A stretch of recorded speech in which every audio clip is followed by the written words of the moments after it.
میں آپ کو یہی تو بتا رہی ہوں. رغبہ ان کا مطلب ہے موڑنا، اور رغبہ فی کا ہوں، مطلب ہے پسند کرنا. اپوزٹ آپ کو میننگ بتا رہی تھی. اس میں نہیں لکھا ہوا رغبہ فی. صحیح ہے. ٹھیک ہے.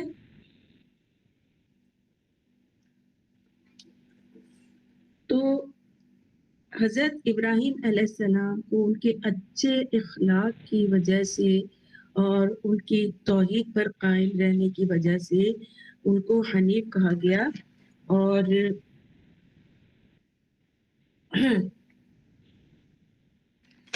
پھر یہ بھی ہے کہ یعنی قرآن مجید میں دیگر جگہ پہ ابراہیم علیہ السلام کے طریقے کو اپنانے کا حکم دیا.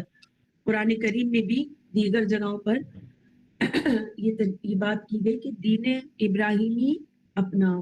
جیسے کہ ثم اوحینا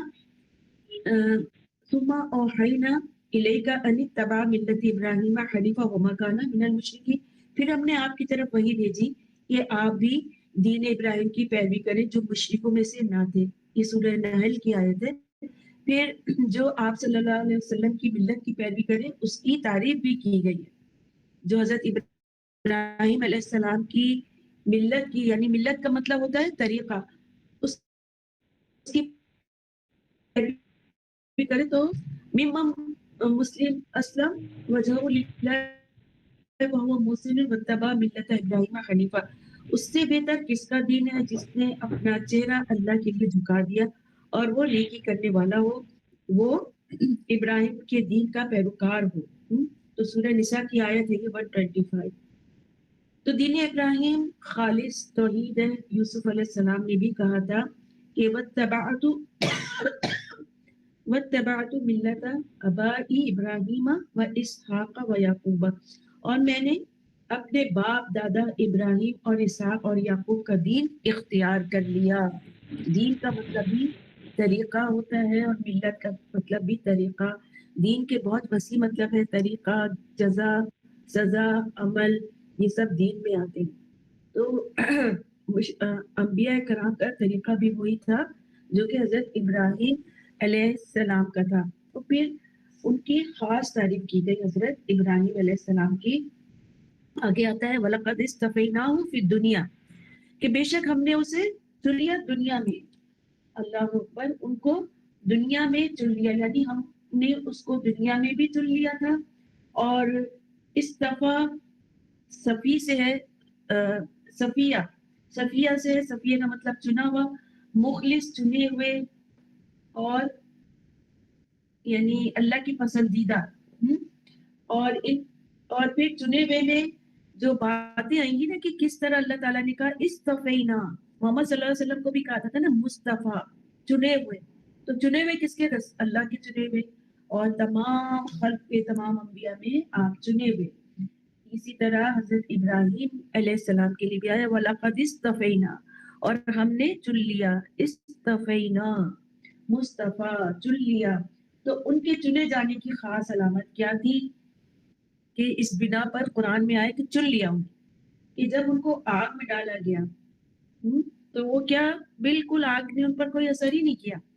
ان کا ایمان دیکھیے کہ وہ آگ میں کود پڑے. اور لکڑیاں لانے والوں میں کون تھا؟ ان کے والد. کہ آگ ذرا بھڑکے اور ابراہیم کو جلا کے بھسم کر دے. لیکن وہ تو ٹہل رہے تھے آگ میں، تو اللہ نے ان کو چن لیا تھا. تو اتنا مرتبہ دیا کہ آگ کا بھی ان پر کوئی اثر نہیں ہوا. اچھا، اور کس بات پہ چنا؟ کہ ان کی ذریت میں کتاب اور نبوت رکھ دی. سارے انبیاء السلام اولو العزم یعنی محمد صلی اللہ علیہ وسلم کے علاوہ اور نوح علیہ السلام کے علاوہ، حضرت ابراہیم نوح کے بعد آئے نا، تمام اولو العزم پیغمبر بھی ان میں تھے. موسیٰ، عیسیٰ، ابراہیم، نوح، محمد صلی اللہ علیہ وسلم، یہ 5 اولو العزم پیغمبر تھے. تو ان کی ذریت میں یعنی ان کی اولاد میں کتاب اور نبوت رکھتی. پھر ان کو ان کے پچھلے والدین اور گھر والوں کی بنسبت بہتر اولاد دی عطا کی. اچھا آپ لوگ پلیز ذرا ہولڈ کریے گا، بہت ضروری فون آ رہا ہے. ٹھیک ہے.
السلام علیکم ورحمۃ اللہ وبرکاتہ۔ وعلیکم السلام۔ جی اچھا، اب کیا ہوا ہے کہ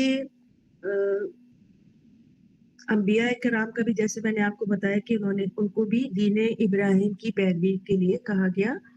اس پھر مزید یہ آتا ہے کہ وَلَقَدِ اسْتَفَيْنَاهُ فِي الدُّنْيَا، کہ ہم نے ان کو چن لیا دنیا میں بھی ان کو بھی چن لیا۔ اور کیسے چن لیا؟ چنے ہوئے تھے کہ ان کے چننے جانے کے لیے جو ان کی خالص کوشش کی توحید پر، تو ایک تو یہ کہ ان کو آگ میں ڈالا گیا تو ان کا آگ پر ان کا کوئی اثر نہیں ہوا۔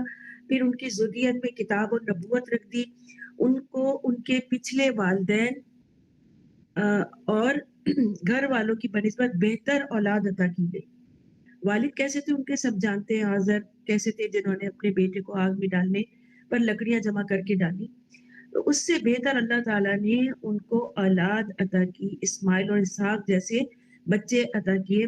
پھر ان کے لیے اللہ نے سچی ناموری چھوڑی، سچی ناموری، یعنی اس میں کوئی ہوتا ہے نا بعض دفعہ ہم تعریف میں ایگزیجریشن کر دیتے ہیں، نہیں، سچی ناموری۔ انہوں نے دعا بھی کی تھی نا وَجَعَلْنِي لِسَانَ صِدْقٍ فِي الْآخِرِينَ، کہ بعد والوں کے لیے جو ہے میری تعریف جو ہے وہ سچی بنا دینا، صدق لسانہ، زبان صدق سچی، فی الآخرین دوسروں میں۔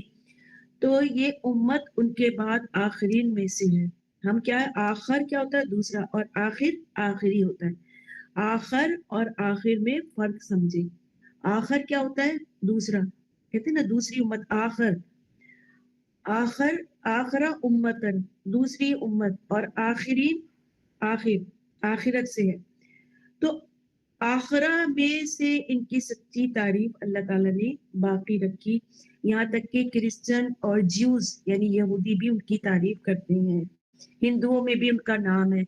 تو اس طرح سے اللہ تعالیٰ نے ان کی تعریف رکھی۔ پھر اسی طرح سے حضرت ابراہیم کو اللہ نے ہدایت کے لیے چن لیا، اور بچپن ہی سے حق کی توفیق دے رکھی تھی۔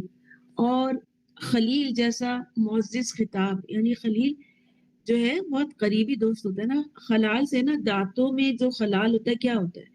تھوڑی سی جگہ ہوتی ہے دو دانتوں کے درمیان، تو تھوڑا سا بھی اللہ تعالیٰ نے اپنا اتنا قریب رکھا جیسے دو دانتوں کے درمیان جو ہے وہ فاصلہ ہوتا ہے، اتنے قریبی دوست خلیل اللہ۔ اور وہ آخرت میں بھی سعید اور بخت ہوں گے۔ ان کی ملت کو چھوڑ کر جو گمراہی میں پڑنے والے وہ کیسے ہیں؟ وہ بے وقوف ہیں۔ تو یہاں پر یہودیوں کا بھی رد ہے اور نصارہ کا بھی رد ہے، کہ وہ یہ کہتے تھے نا ہم تو ابراہیم کی ملت سے ہیں، اور یہودی اور نصارہ یہ کہتے تھے۔ تو اللہ تعالیٰ فرماتا ہے ما کان ابراہیم یہودین، کہ ابراہیم یہودی تھا ہی نہیں، ابراہیم نہ تو یہودی تھے، نہ نصرانی تھے، اور نہ مشرک، بلکہ وہ کیا تھے؟ توحید پر تھے، خالص مسلمان مسلم تھے۔ تو اس طرح اللہ نے ان کو چن لیا، اور یہ امت ان کے بعد ان کی سچی تعریف کرنے والی ہے، ٹھیک ہے۔ اور اس کے بعد پھر مزید آتا ہے، اس طرح سے دنیا میں بھی چن لیا کہ ان کی سچی ناموری ہے، اور پھر وَإِنَّهُ فِي الْآخِرَةِ لَمِنَ الصَّالِحِينَ، اور آخرت میں ان کا شمار صالحین میں سے ہوگا۔ آخرت میں، دنیا میں تو اللہ نے چنا ہی، پوری دنیا میں ملت ابراہیمی کے پیروکار ہیں۔ ملت ابراہیمی ملت محمدی ہی ہے، شریعت کا فرق ہے لیکن یہ وہی ہے۔ رسول صلی اللہ علیہ وسلم بھی ملت ابراہیم یا دین ابراہیمی پر تھے، اور پھر آپ کے سب سے قریبی دوست حضرت ابو بکر بھی ملت ابراہیمی پر تھے۔ تو ملت کہتے ہیں طریقے کو۔ ہر نبی جو ہے یا رسول توحید پر تھا، ہاں البتہ شریعتیں یعنی کس طریقے وہ مختلف تھے، لیکن ایک نقطہ تھا، وہ تھا توحید۔ وَإِنَّهُ لَمِنَ الصَّالِحِينَ، اور بے شک وہ آخرت میں بھی البتہ ضرور بضرور نیکوکاروں میں سے ہوگا، یعنی کامیاب ہونے والوں میں سے ہوگا۔ جو آخرت میں کامیاب ہو گیا وہ کیا ہے؟ فوز العظیم، بہت بڑی کامیابی۔ قیامت کے قریب جو ہے وہ دین پھیل جائے گا اور سب ایمان لے آئیں گے، لیکن کامیاب اللہ کے چنے ہوئے بندے ہوں گے، جیسے حضرت ابراہیم علیہ السلام۔ تو اس سے کیا پتہ چلتا ہے کہ ابراہیم علیہ السلام کے طریقوں سے منہ موڑنے والے کیا ہیں؟ بے وقوف ہیں. چاہے انہوں نے سائنس میں کتنی بڑی ترقی کی ہو، چاہے وہ انہوں نے پی ایچ ڈی کی ہو، کیا کتنی ہی اعلیٰ تعلیم حاصل کی، لیکن دین ابراہیم سے منہ موڑنے والے کیا ہیں؟ بے وقوف ہیں. اور اللہ تعالیٰ نے حضرت ابراہیم علیہ السلام کو چن لیا اور دنیا کے علاوہ آخرت میں بھی ان کو عزت بخشی. پھر اس کے بعد حضرت ابراہیم علیہ السلام کے ہی بارے میں آتا ہے، اس قال له ربه اسلم قال اسلمت لرب العالمین. جب کہا اس کو، لہو کس کو؟ ابراہیم کو، ربہ اس کے رب نے، اسلم سر جھکا دے، قالا اس نے کہا. اب یہ جو قالا ہے یہ بھی سمجھنے کی بڑی بات ہے، کس نے کیا کہا. اب ہم ابراہیم کی جگہ اللہ کو اور اللہ کی جگہ ابراہیم کو لگا دیں تو کتنے معنی الٹ ہو جائیں گے. اس لیے میں آپ کو بار بار کہتی ہوں کہ ترجمہ 3 دفعہ پڑھیں اور عربی بھی 3 دفعہ پڑھیں. خاص طور پہ یہ جو پروناؤن ہے، قالا اس نے کہا، اس کو ضرور لکھ لے کہ یہاں پہ اللہ نے کہا. جیسے رواں ترجمے میں آپ دیکھیں اس میں تو لکھا ہوگا کہ ان کے پروردگار نے یا اللہ تعالیٰ نے کہا، لیکن جو لفظی ترجمہ ہے اس میں یہی آئے گا جب اس قالا جب کہا، کہ اب کس نے کہا؟ اللہ تعالیٰ نے کہا. یہ ویسے آگے مینشن بھی ہو رہا ہے، لہو اس کو، ربو اس کے رب نے. تو ابراہیم نے کہا، کیا کہا؟ قال اسلمت لرب العالمین، اس نے کہا میں نے سر جھکا دیا رب کے لیے، تمام جہانوں کا جو رب ہے، رب العالمین. تو چنے جانے کی سب سے بڑی وجہ کیا ہے حضرت ابراہیم علیہ السلام کی؟ اوپر کی آیت میں ایک دفعہ پھر دیکھیں، وَلَقَدِ اسْتَفَيْنَاهُ فِي الدُّنْيَا، کہ ہم نے البتہ چن لیا ابراہیم کو دنیا میں. تو اس چنے جانے کی وجہ کیا ہے؟ یہ دوسری آیت میں پتہ چل رہا ہے کہ قَالَ لَهُ رَبُّهُ أَسْلِمْ، کہ جب اس کے رب نے اس سے کہا کہ سر جھکا دے، سر خم تسلیم کر لے، کمپلیٹلی اپنے آپ کو سرنڈر کر لے اللہ کے سامنے. تو یہ ہے چنے جانے کی وجہ. تو یہ جو چنا جانا ہے نا حضرت ابراہیم علیہ السلام کا، کہ بھائی انہوں نے لا الہ کہا اور چنے گئے، اس کے پیچھے نا ایک بہت بڑی تحریک، بہت بڑی کاوش، بہت بڑا ظلم و ستم کو برداشت کرنا، قوم کی اذیتوں کو برداشت کرنا ہے. ہم کیا ہے، ہم نے 2 سال کی عمر ہوئی، بولنا سیکھا، لا الہ بول دیا. کتنا آسان ہے نا بولنا، مگر اس لا الہ کے پیچھے جو پوری ایک جد و جہد ہے نا، وہ ہے اصل توحید. ہم سے اپنا توحید ہی نہیں سنبھلتا، ذرا ذرا سی باتوں میں ہم ڈگمگا جاتے ہیں، خاص طور پہ خوشیوں کے موقع پر اپنے آپ کو بالکل دامن ہاتھ سے چھوٹ جاتا ہے. تو چنے جانے کی سب سے بڑی وجہ کیا ہے؟ اس آیت میں دیکھیے، اسلمت لرب العالمین، جب اس کے رب نے کہا جھکا دے اپنے آپ کو، پورا کا پورا میرے حوالے کر دے. کر سکتے ہم پورا کا پورا اپنے آپ کو اللہ کے حوالے؟ نہیں. جو چیز ہمیں اپنے فائدے کی نہیں لگتی، ہمارے نفس پہ گرا گزرتی ہے نا، اس سے ہم منہ موڑ لیتے ہیں اور پھر اب بے وقوف بن جاتے ہیں.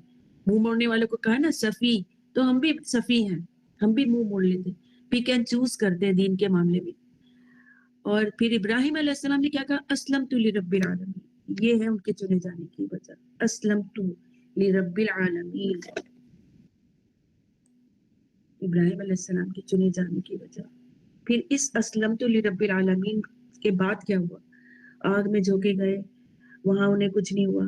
پھر اللہ تعالیٰ نے اس کے نتیجے میں، اسلمت لرب العالمین کے نتیجے میں بہترین ناموری دی، دنیا میں بھی اور آخرت میں بھی، صالحین میں سے پھر اولاد عطا کی، اسماعیل اسحاق جیسی بہترین اولاد. اس کے علاوہ جو ہے بادشاہت بھی، داؤد و سلیمان علیہ السلام علیہم السلام جیسے بادشاہ بھی اس میں حضرت ابراہیم علیہ السلام کی اولاد میں سے. تو جب کہا اسلم تو فوراً کہا اسلمت لرب العالمین. اور اسلام کا مطلب ہے اپنے آپ کو حوالے کر دینا، اسلم اللہ کے حوالے کر دینا کمپلیٹلی. بس میری بات میں کچھ ہے، اللہ کے حوالے کر دینا. لرب العالمین، رب العالمین. اب یہاں پہ لی رب العالمین، رب کا لفظ آیا ہے کیونکہ عالمین اس کے آگے جھکا ہوا ہے، رب کے آگے. رب کیا ہے؟ خالق، مالک، مدبر. رب نے کیا پیدا کیا؟ پورے عالمین کو، اور پورا عالم رب کے آگے جھکا ہے. اس اسلم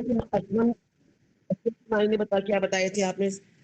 قرآن میں ہی لکھا ہوا ہے، دیکھیے، اسلم تو کہ میں نے سر جھکا دیا اللہ کے آگے، اپنے آپ کو مکمل اللہ کے حوالے کر دیا. ٹھیک ہے. تو رب العالمین، رب العالمین کے رب العالمین کیوں کہا گیا؟ کہ رب نے عالمین کو بنایا ہے، اس کی پرورش کی ہے، اور اس کے ہر طرح کی غذا، پانی، خوراک، اس کی زندگی کے تمام تر جزیات جو ضروری ہیں وہ رب نے پرووائڈ کیے. تو رب کے آگے پھر عالم جھکا ہوا ہے، اس لیے رب العالمین. تو جو سب سے بڑا ہے، میں اس کے آگے کیوں نہ جھکوں، میں اپنا آپ اس کے حوالے کیوں نہ کروں. تو جو سب اللہ کے آگے جھکے ہوئے ہوں اسی کے ہیں پھر سب. تو ہم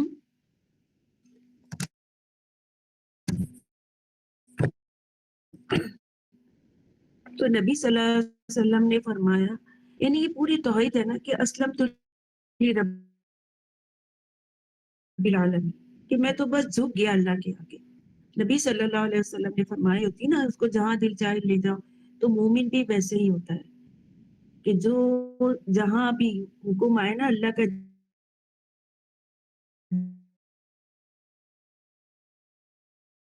جس طرح فرمایا، مومن ایک اونٹ کی طرح ہوتا ہے، اس کو جہاں لے جایا جاتا ہے چل پڑتا ہے. یعنی اللہ تعالیٰ جدھر لے جاتا ہے وہ چل پڑتا ہے. وہ کسی طرح کی مزاحمت نہیں کرتا، ریزسٹ نہیں کرتا. وہ یہ نہیں کہتا کہ میری قسمت میں یہ کیوں لکھا ہے، میرے ساتھ ایسا کیوں ہو گیا، کیا میں ہی رہ گیا تھا آزمائش کے لیے. وہ کیا ہے؟ وہ چل پڑتا ہے اس اونٹ کی طرح.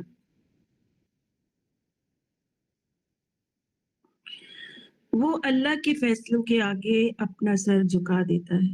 نبی صلی اللہ علیہ وسلم نے فرمایا، الاسلام ان تسلم وجہک للہ، کہ اسلام کی تعریف یہ ہے کہ تم اپنے چہروں کو اللہ کے سپرد کر دو، اپنا آپ اللہ کے حوالے کر دو، اور اس کے لیے اظہار بھی کرنا چاہیے، دعا بھی کرنا چاہیے صبح و شام، کہ ردیت باللہ ربا وبالاسلام دینا وبمحمدن نبینا، کہ اللہ میں راضی ہو گیا تیرے رب ہونے پر اور اسلام کے دین ہونے پر اور محمد صلی اللہ علیہ وسلم کے نبی ہونے پر. یہ ہے توحید.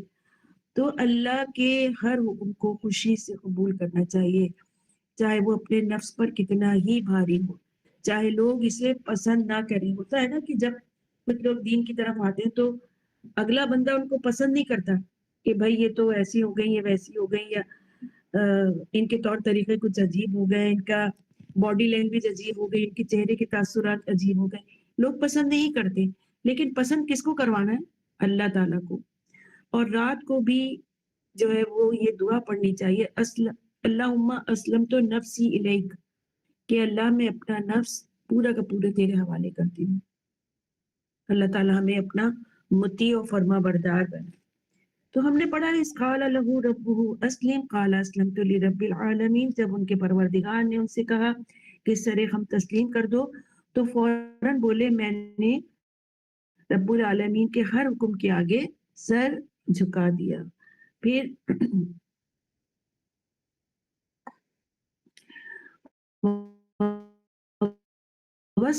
اب ابراہیم علیہ السلام جو توحید کے علم بردار ہیں، تو انہوں نے پھر وصیت کی، وَوَصَّى بِهَا إِبْرَاهِيمُ بَنِيهِ وَيَعْقُوبُ يَا بَنِيَّ إِنَّ اللَّهَ اصْطَفَى لَكُمُ الدِّينَ فَلَا تَمُوتُنَّ إِلَّا وَأَنْتُمْ مُسْلِمُونَ.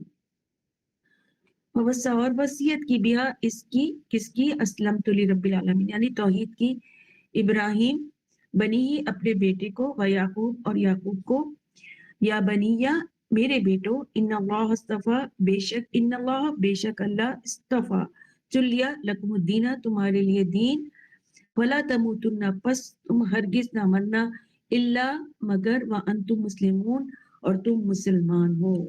یعنی اسی بات کی ابراہیم نے اپنے بیٹوں کو وصیت کی، اور یعقوب نے بھی. یعنی پہلے ابراہیم علیہ السلام نے حضرت عیسیٰ اور یعقوب کو وصیت کی, اور یعقوب علیہ السلام نے پھر اپنے 12 بیٹوں کو وصیت کی کہ اے میرے بیٹوں, اللہ نے یہ دین تمہارے لیے منتخب فرما لیا, لہٰذا تمہیں موت بھی. السلام علیکم بشرا, کیا حضرت اسحاق علیہ السلام بھی حضرت ابراہیم علیہ جی السلام کے جی, بیٹے حضرت تھے؟ سارہ سے تھے نا وہ, حضرت جی سارہ جی سے ٹھیک. حضرت اسحاق پیدا ہوئے, حضرت ہاجرہ سے حضرت اسماعیل پیدا ہوئے,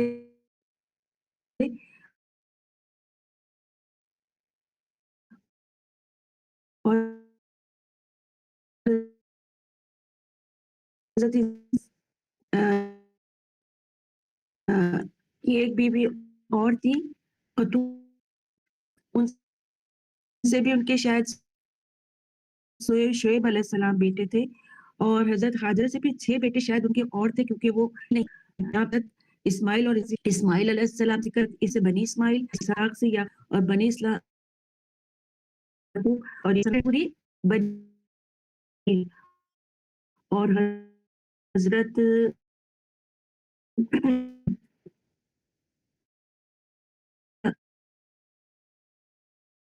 دنیا کے لیے ابراہیم نے اپنے بیٹوں کو, اور بیٹے تھے لیکن انہوں نے بھی وہی چلن اختیار کیا جو باپ نے اختیار کیا تھا, جی اور لہٰذا تمہیں موت بھی آئے تو اس حالت میں آئے کہ تم مسلم ہو. تو وصیت اس کام کی ہوتی ہے کہ زندگی میں احسان والے رہو تاکہ موت بھی اسی پر آئے, اور زندگی کس پر ہو, توحید پر ہو, توحید کی وصیت کی. اور آیت کو ذرا سا غور سے دیکھیے, وصیہ جو ہے وہ وصیت کے لیے آتا ہے, ایسا پختہ وعدہ جو کسی اہم معاملے میں لیا جاتا ہے, ایسا پختہ وعدہ جو کسی اہم معاملے میں لیا جاتا ہے.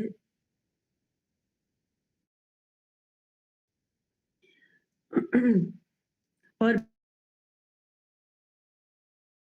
بیہا کی زمین ملت کی طرف یا تو یہ ضمیر آ رہی ہے, یا پھر اس کلمے کی طرف, اس کلمے کی طرف اسلمت لرب العالمین, یعنی اللہ کے آگے اپنے آپ کو جھکا دو, یا ابراہیم علیہ السلام کی ملت یا ان کے طریقے پر, ان دونوں کی طرف جو ہے وہ بیہا کی ضمیر لوٹ رہی ہے, ملت کی طرف یا پھر اسلمت لرب العالمین. اگر غور کریں تو ایک ہی بات ہے. تو یا بنیہ, ابراہیم نے وصیت کی کس کو, اپنے بیٹے کو, یا بنیہ, یعنی پیرنٹنگ کی یہاں پہ بہت ایک عمدہ مثال دی حضرت ابراہیم علیہ السلام نے, شفقت کا انداز اپنایا اپنے بچوں کے لیے. اے میرے بچوں, اگر میں یہ کہہ دوں بیٹا یہ کر لینا, یعنی جب میرا لگاتا ہے نا انسان, تو اس سے بڑا ایک اپنائیت کا معاملہ ہوتا ہے, ایک پوزیشن ہوتی ہے رشتوں کی, اور بچہ جو ہے وہ سمجھتا ہے کہ واقعی میرے والدین جو ہے مجھے ایک فائدے مند چیز بتا رہے ہیں. پیرنٹنگ کا بڑا خوبصورت اصول یہاں پر بتایا گیا ہے باپ بیٹے کے درمیان, اور پھر یہاں پر جو ہے بطور وراثت توحید پر قائم رہنے کی تلقین کی ہے. وراثت صرف جائیداد ہی نہیں ہوتی, وراثت جو ہے وہ دین بھی ہوتا ہے. تو اس لیے وصیت کی ہے کہ اسلمت لرب العالمین, یا پھر کس پر رہو تم, توحید پر رہو, اور اسلمت لرب العالمین پر رہو. ٹھیک ہے, لا الہ کی وراثت کی ہے حضرت ابراہیم علیہ السلام, لا الہ کی وراثت اپنی باقی اولاد میں چھوڑی, اور یعقوب علیہ السلام نے بھی اپنے بچوں کو اسی کی وصیت کی. کس کی, یہی کہ ملت ابراہیم ہو, یا پھر اسلمت لرب العالمین, کہ میں نے اپنا آپ اپنے رب کے آگے جھکا دیا, یا پھر ملت یعنی طریقہ اسلام, دین ابراہیمی کا طریقہ, اس کی وصیت.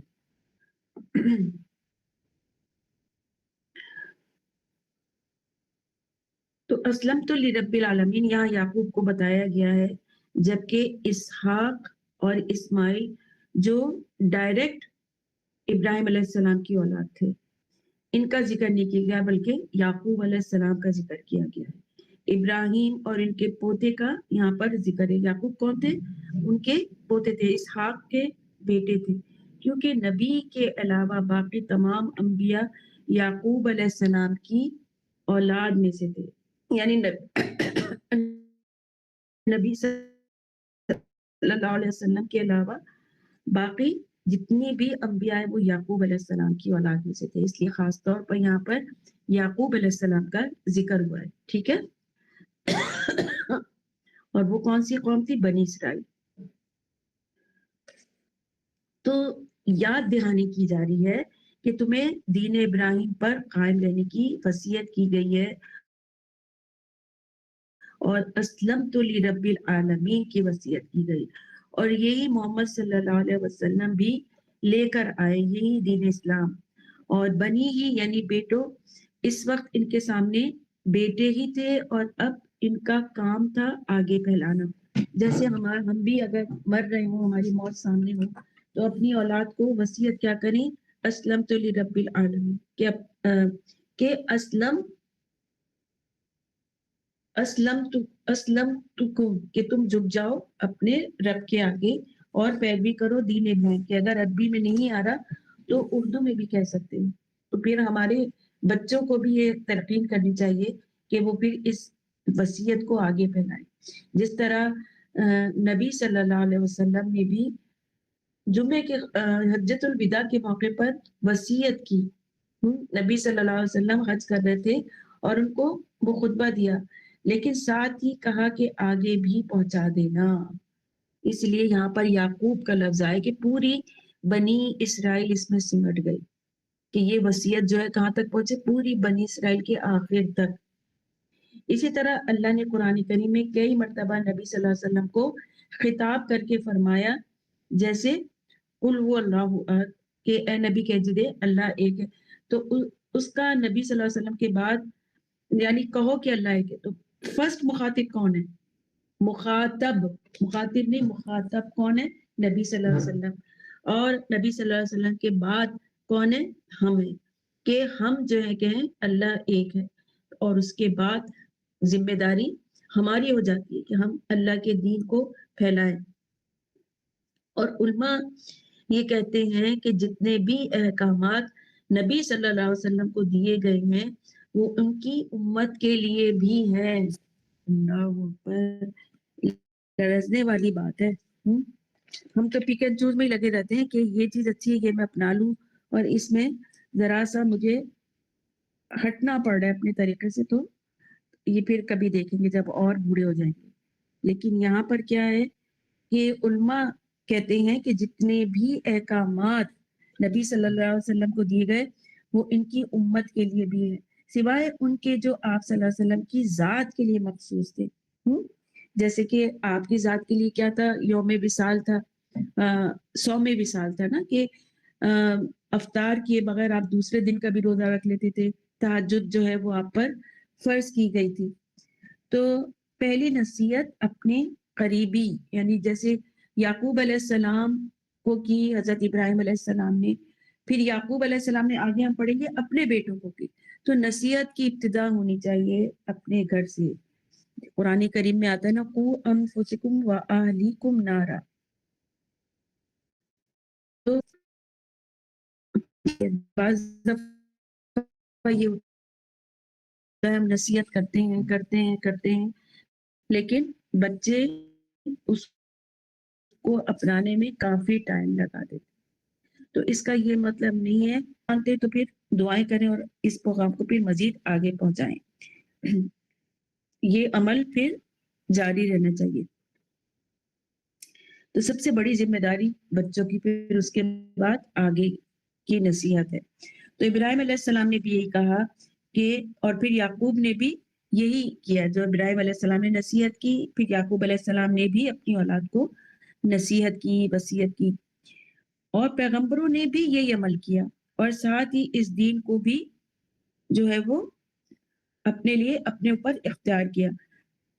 جیسے قرآن کریم میں آتا ہے ان اللہ اصطفیٰ پھر آگے آتا ہے کہ یہ نصیحت کے بعد کیا کہا، یا بنیا اے میرے بیٹو، ان اللہ استفا بے شک چن لیا اللہ نے لکم الدینہ تمہارے لیے دین کو، کس کو؟ دین اسلام کو اللہ نے چن لی۔ تو یہی بات کہہ رہے ہیں کہ اللہ نے دین کو تمہارے لیے چن لیا، اور دین کا لفظ کیا ہے؟ دین اسلام، اور دین کا کیا مطلب ہوتا ہے؟ عمل اور جزا بھی، ٹھیک ہے؟ عمل بھی دین کا مطلب ہوتا ہے اور جزا بھی، یعنی جو اسلام ہے اس پر عمل کیا تو وہ دین کی شکل اختیار کر گیا، لینا دینا، لین دین کا حساب اور شریعت کو اپنانا، جزا اور سزا، شریعت کا نفاذ، یہ سب دین میں آ گیا۔ تو یہاں پر دین جو ہے وہ عمل اور جزا کے معنوں میں آئے گا، اور دین کو عمل کے لیے بھی بولا جاتا ہے اور بدلے کے لیے بھی بولا جاتا ہے، کہ عمل کے بعد جو جزا ملے یا سزا ملے اس کو بھی دین بولا جاتا ہے۔ اور عربوں میں کہا جاتا ہے نا، تدینو تدانو، کما تدینو تدانو، جیسا کرو گے ویسا بھرو گے۔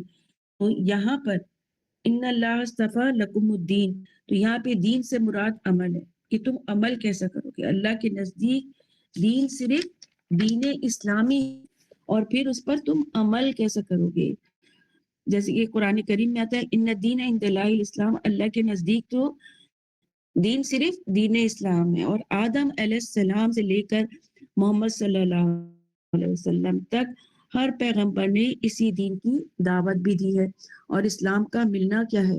یہ بہت بڑی رحمت ہے، اور ہم سب کے لیے بہت بڑی بنائی ہے۔ ہمیں دن میں اللہ تعالیٰ کا کئی دفعہ شکر ادا کرنا چاہیے کہ اس نے ہمیں ایک بہت بڑی نعمت سے نوازا۔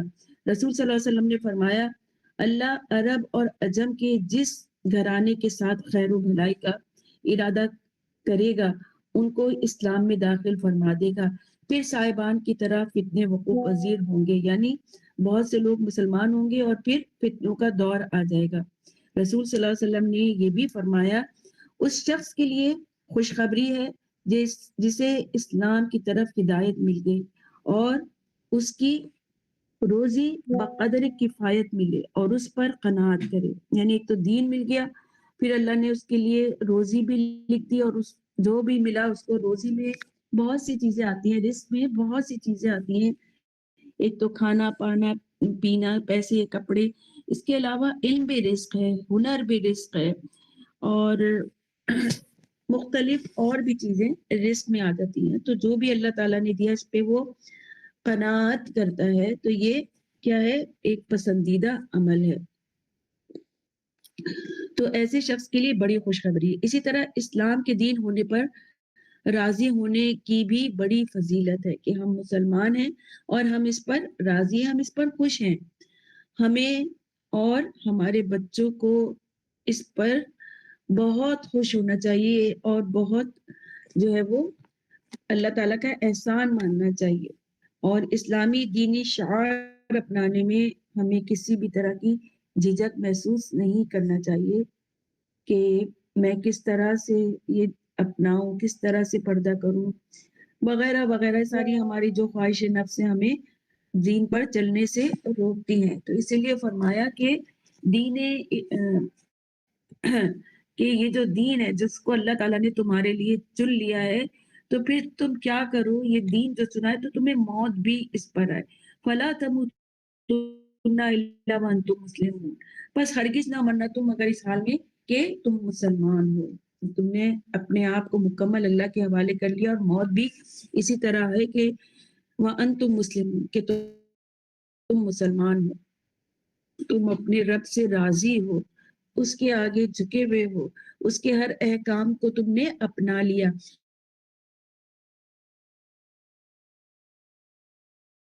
حضرت عباس سے روایت، اسلام کے دین ہونے پر اور محمد صلی اللہ علیہ وسلم کے رسول ہونے پر راضی ہو گیا، اس نے ایمان کا مزہ چکھ لیا۔ ایک